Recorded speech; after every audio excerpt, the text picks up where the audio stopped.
Jésus partit de là et se retira vers la région de Tyr et de Sidon.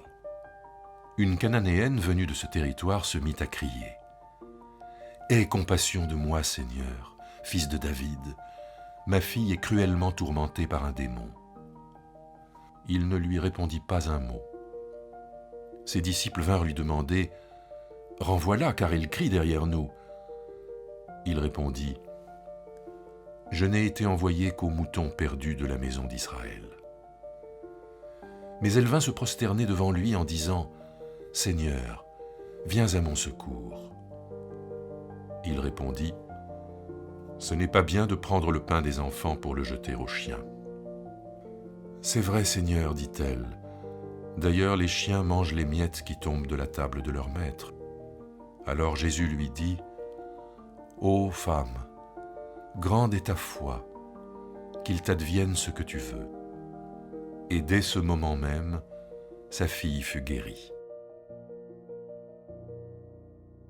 Ce récit, comme souvent dans l'Évangile, doivent être lus, inscrits dans son chapitre. Et il me semble que là, il est important de voir juste le texte qui précède, parce que dans le texte qui précède, il y a une discussion entre Jésus et les pharisiens sur une redéfinition des critères de pureté. Donc les religieux reprochent aux disciples de Jésus de ne pas s'être lavé les mains, de ne pas respecter les prescriptions rituelles au moment autour du repas. Et Jésus dit cette phrase qui est, à mes yeux, une phrase essentielle dans l'Évangile. Il dit « Ce n'est pas ce qui entre dans la bouche de l'homme qui le rend impur, mais c'est ce qui sort de l'homme, car c'est du cœur de l'homme que se trouvent toutes les mauvaises pensées. » Et en cela, Jésus redéfinit totalement les critères de pureté en disant que la pureté ne dépend pas, n'est pas extérieure à la personne, c'est-à-dire que la pureté ne dépend pas de la façon dont on s'est lavé les mains ou la façon dont on a touché tel ou tel objet, mais la pureté vient de l'intérieur de la personne. C'est du cœur de l'homme que se trouvent les mauvaises pensées.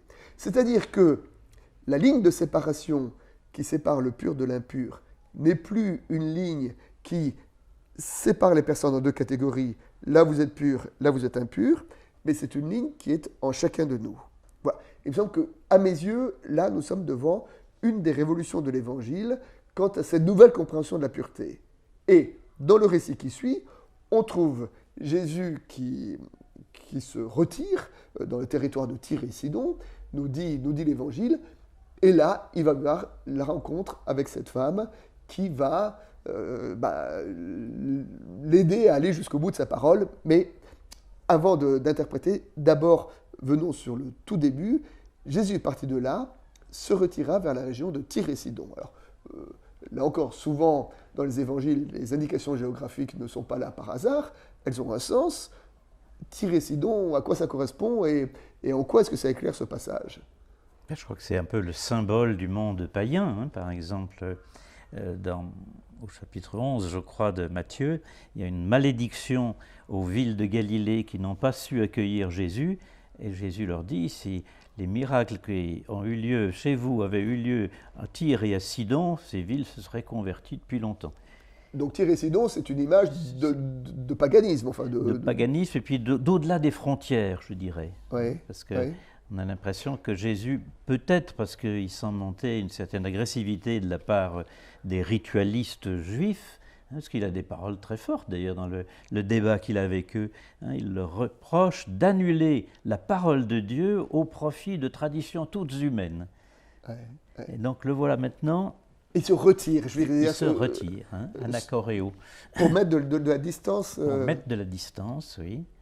C'est le même verbe, d'ailleurs, qui est utilisé quand Joseph emmène Marie et l'enfant pour fuir la fureur d'Hérode. C'est ça, donc c'est un passage à l'étranger pour mettre un peu de distance et aussi donc en sécurité peut-être, parce que oui. Je veux croire que la position de Jésus avec les religieux probablement a créé de la tension. Donc voilà, Jésus détend l'élastique en partant à Tyr et Sidon. Et là, voilà, il est dérangé par cette femme cananéenne. Oui. Alors Cana, c'est pas Cana de Galilée, hein, bien sûr, où a eu lieu le miracle de Cana, hein, c'est Cana en Syrie. Hein, voilà, on dit parfois c'est une syro-phénicienne. Oui, c'est ça. D'autres traductions parlent d'une tout au syro-phénicienne. nord-ouest de la Palestine.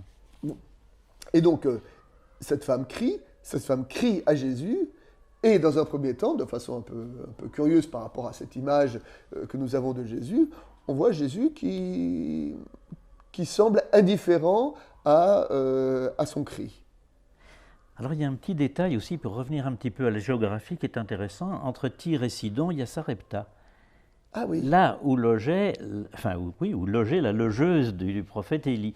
Donc on peut se demander s'il n'y a pas un petit clin d'œil de ce côté-là, et puis Élie qui ressuscite l'enfant de la femme, etc.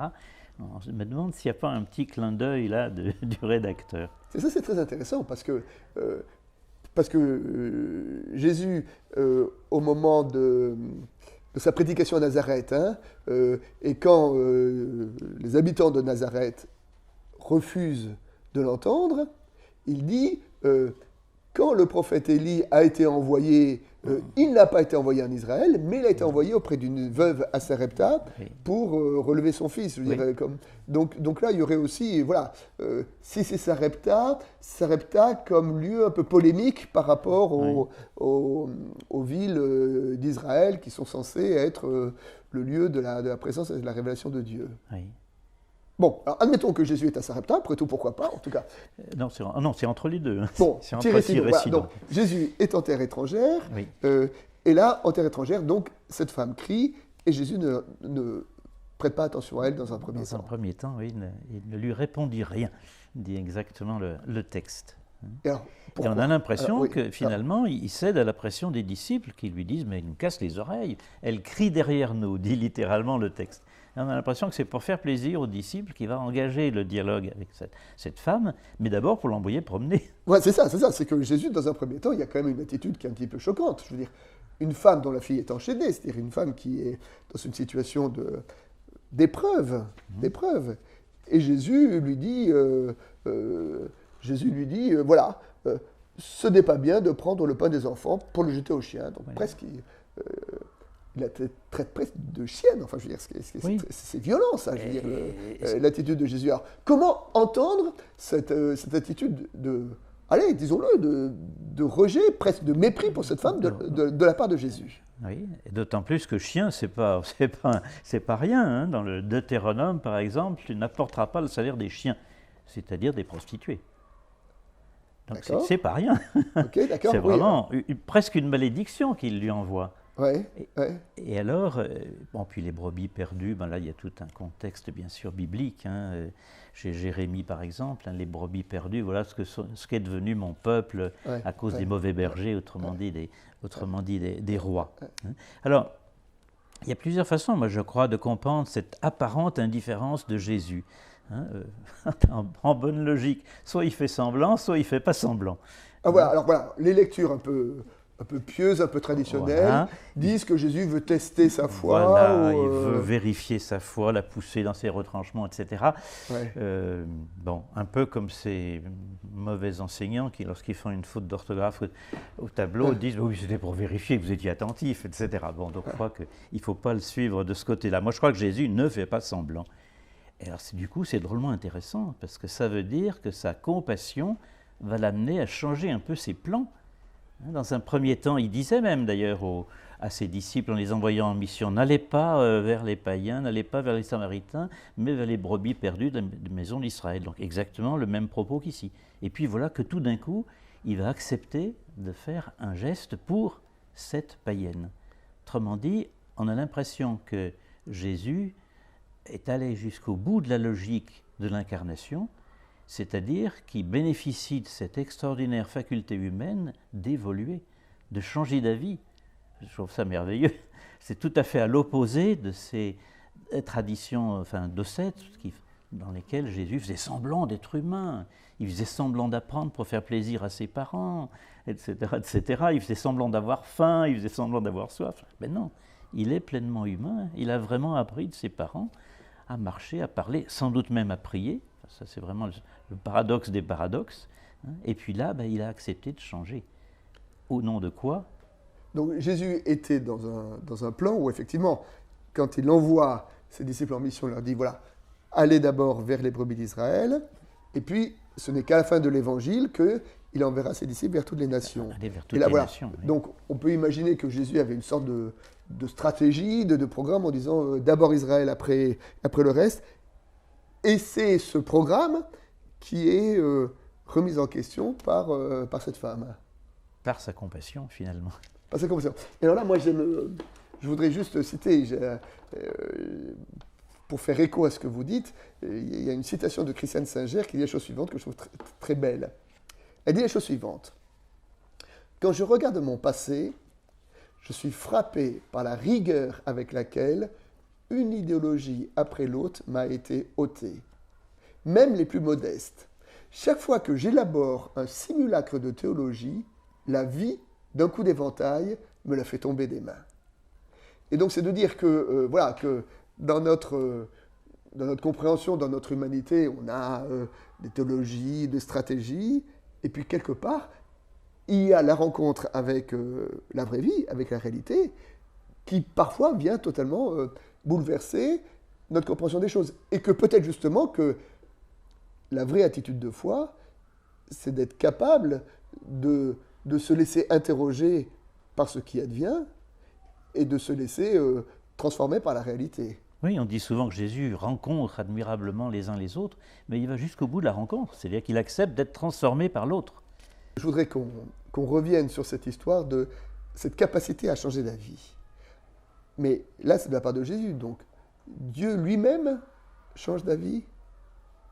En tout cas, c'est des choses qu'on trouve déjà dans le Premier Testament. Oui, hein. dans l'Exode, je me repens de, etc., ou bien même dans la Genèse, hein, après le déluge. Hein. Dieu se repentit voilà. d'avoir fait ça. Voilà. Moi, je pense effectivement au récit de l'Exode, où Dieu a décidé, après l'idolâtrie du veau d'or, de supprimer son peuple. Et à ce moment-là, Moïse intercède en faveur de son peuple. Et on nous dit, Dieu se décida de ne pas faire ce qu'il avait décidé de faire. Donc Dieu a changé d'avis.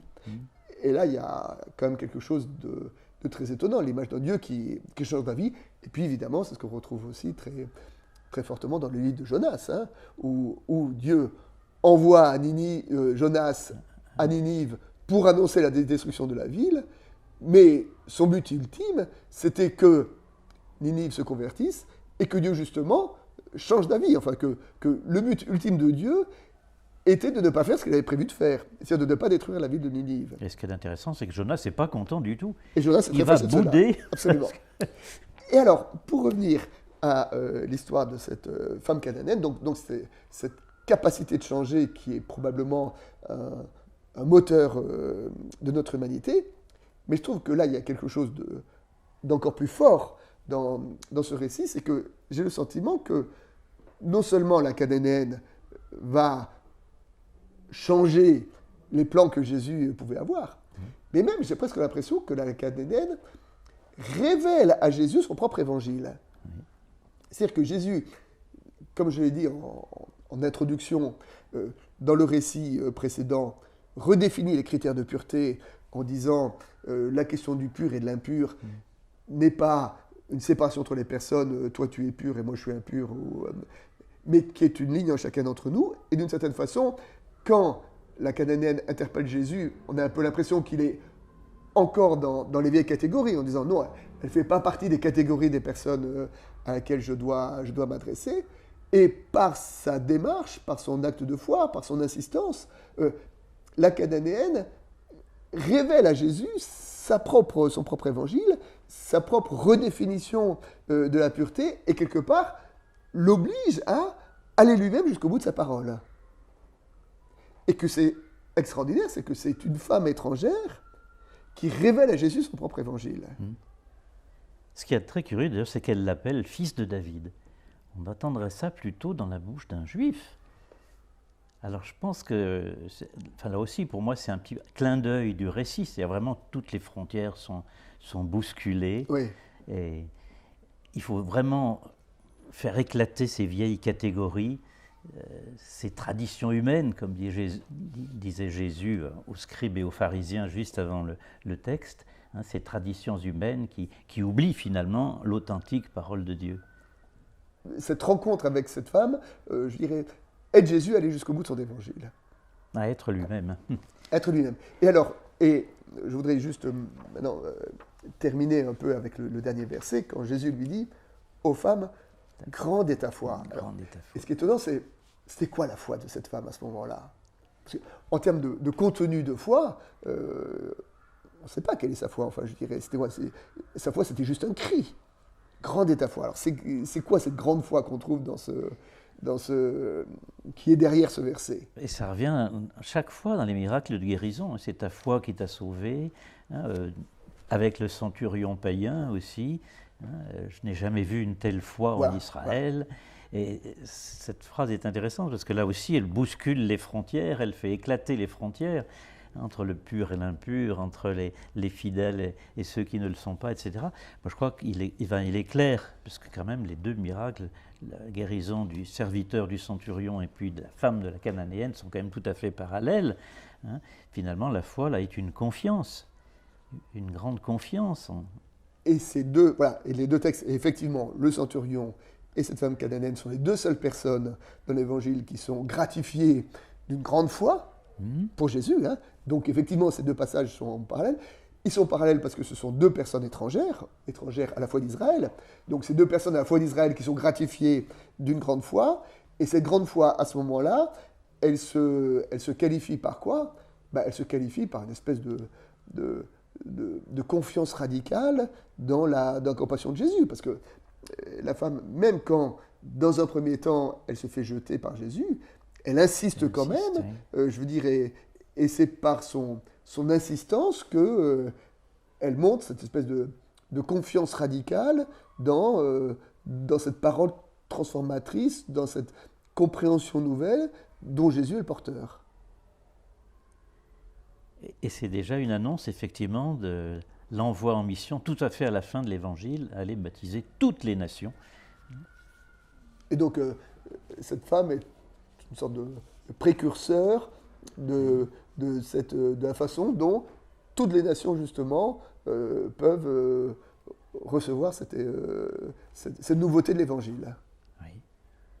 Ça me fait penser aussi à la parabole des vignerons homicides, hein, qui se finit en disant « Je vous le déclare, le royaume de Dieu leur sera enlevé », donc aux bons fidèles, représentés par les vignerons qui ont tué le fils du maître. Le royaume de Dieu leur sera enlevé et il sera donné à un peuple qui saura en faire produire les fruits. Donc ce texte-là, ou cette grande foi, là encore, au cœur de l'Évangile, nous dit quelque chose du message des Écritures et qui est l'annonce d'une parole qui, comme vous le disiez tout à l'heure, transgresse les frontières d'Israël, les frontières de la foi. Et les traditions. Et les traditions pour s'adresser à l'universel. Tout à fait.